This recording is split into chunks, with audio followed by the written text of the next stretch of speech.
दांत वाली बहू। रंजना कभी ब्रश नहीं करती थी। उसे कितनी बार उसके माँ बाप ने डांटा, लेकिन उसका कोई असर उस पर होता ही नहीं था, जिस कारण से उसके दांत पीले पीले हो जाते हैं। शादी के बाद अरे बहू, वैसे तो तुझ में कोई कमी नहीं है, पर तेरे दांत इतने पीले कैसे हैं बेटा? कैसे मतलब? कोई सर्जरी थोड़ी ना कराइए। वो तो क्या नाम, मैं ब्रश नहीं करती थी तो पीले हो गए। क्या करूं? आप कहें तो लाल करवा लूं या फिर काले?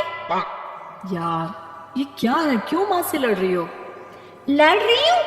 अरे मैं लड़ रही हूँ या ये बोल रही है कि दांत पीले हैं, पीले। अरे तपस्या थोड़ी ना की है इन्हें पीले करने के लिए।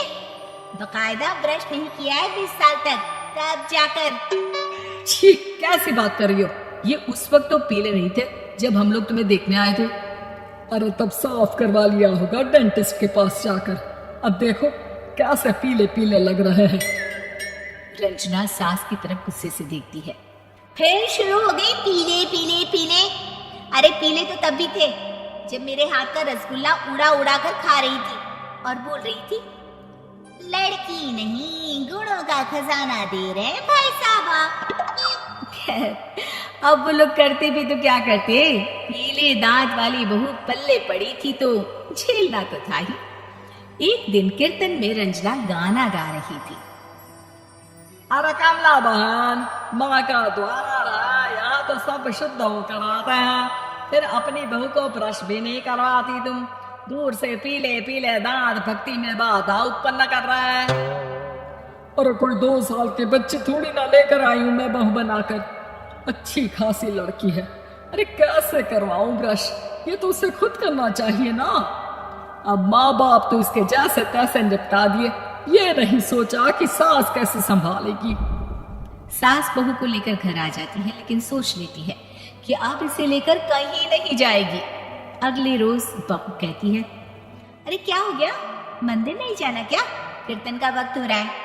मेरी मधुर वाणी से कान्हा जी जागते हैं और सोते हैं। आप तो जानती है ना उनकी भक्ति में कितना मन लगता है मेरा। वो क्या है ना, तबीयत ठीक नहीं लग रही है मेरी, आराम करूंगी मैं। तबीयत ठीक नहीं लग रही? अभी तो मिथुन के गाने पर नाच रही थी आप, और आप बोल रही है कि तबीयत ठीक नहीं लग रही। अरे भक्ति में मन लगा लो सासू माँ, ऊपर जाना है, क्या मुंह दिखाओगी आप? हाँ? सास को बहू की बात पर गुस्सा आ जाता है। मैं क्या मुंह दिखाऊंगी, इसकी चिंता तो ना कर, समझी? अपने मुंह की चिंता कर, जो ये पीले पीले दांत लेकर हर जगह पहुंच जाती है।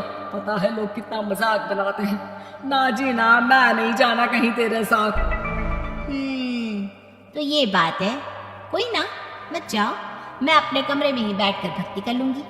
ऊपर वाला दांत थोड़ी ना देखता है, मन देखता है, भावना देखता है। और अरे बस बस, तू सब कुछ दिखा, बस ये सफेद चमकदार दांत ना दिखाना किसी को, है? जा यहाँ से। बहू को सास की बात का कोई फर्क नहीं पड़ता, वो तो जैसी थी वैसी ही रह जाती है। सुबह नहाकर किचन में खाना बनाना, फिर खाना खाना, कीर्तन भजन करना और सो जाना। एक दिन, माँ जी मैं सहेली के घर जा रही हूँ, शाम को लेट आऊंगी। हाँ, तो जाना, मैंने कौन सा तेरी आरती करनी है घर पर बैठकर। रंजना सहेल के घर जाती है, जहाँ वो पार्टी में जाने की तैयारी कर रही होती है। अरे शिखा, कहाँ जाने की तैयारी कर रही है? मैं गलत वक्त पर आ गई क्या? अरे नहीं यार, उल्टा सही वक्त पर आई है। मैंने ये साड़ी और ज्वेलरी निकाली है यार, शाम को इनके ऑफिस की एक पार्टी में जाना है। बताना कैसा लग रहा है ये सब? नहीं यार, इस ड्रेस के साथ तो वो वाली ज्वेलरी अच्छी लगेगी। हाँ, सही बोल रही है, मैंने ध्यान ही नहीं दिया। वैसे तो हमेशा से मस्त फैशन सेंस रखती है।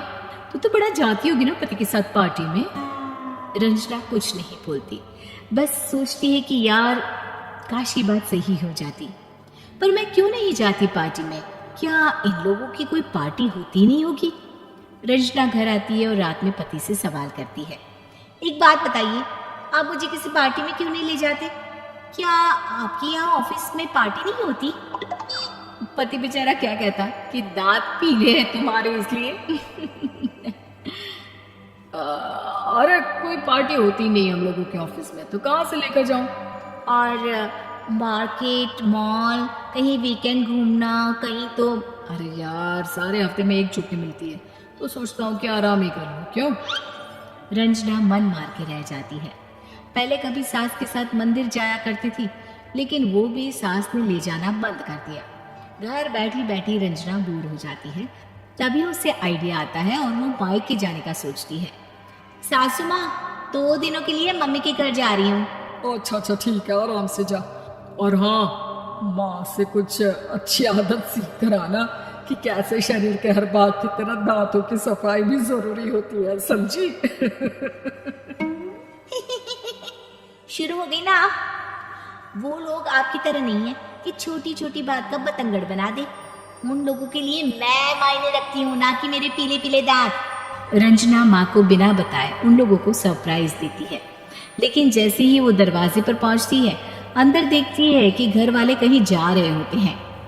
अब माँ, काश रंजना दीदी के दांतों वाली प्रॉब्लम नहीं होती, तो वो भी हम लोगों के साथ चलती ना बुआ जी की बेटी की शादी में। हाँ बेटा, लेकिन अब उसे कौन समझाए कि उसको उसके पीले दांत नहीं दिखते, लेकिन उसके आसपास के लोगों को कितना एम्बैरेसिंग फील कराते हैं। मुझे तो कितनी बार उसके स्कूल की टीचर ने शिकायत की कि उसके साथ कोई लड़की बैठना भी नहीं चाहती, और ना ही कॉलेज में कोई उससे बात करना चाहता था। लेकिन पता नहीं क्यों उसे ये बात समझ में नहीं आती। कोई कमी नहीं है उस लड़की में, बस यही कि दांत पीले हैं। वो तो भला हो जीजा जी और उनकी माँ का, जो दीदी को जैसी है वैसे ही रखा हुआ है। रंजना को अपने घर वालों की बात सुनकर बहुत दुख होता है। वो सोचती है कि वो क्या करे, लेकिन फिर वो सीधा डेंटिस्ट के पास जाती है, अपने दांत चमकाती है और कसम खाती है कि वो रोज ब्रश करेगी। अरे क्या हो गया? तुम तो 2 दिनों के लिए गई थी ना, पर कोई ना, अच्छा है, चलो आ गई तो। रंजना सास के सामने आकर खड़ी हो जाती है और पूरी स्माइल करती है, उसके चमकदार दांतों को दिखाती हुई। चले मंदिर। माँ, मुझे माफ कर दीजिए, मैंने आप लोगों को बहुत एम्बैरेसिंग फील करवाया। मैं आज से रोज ब्रश करूंगी।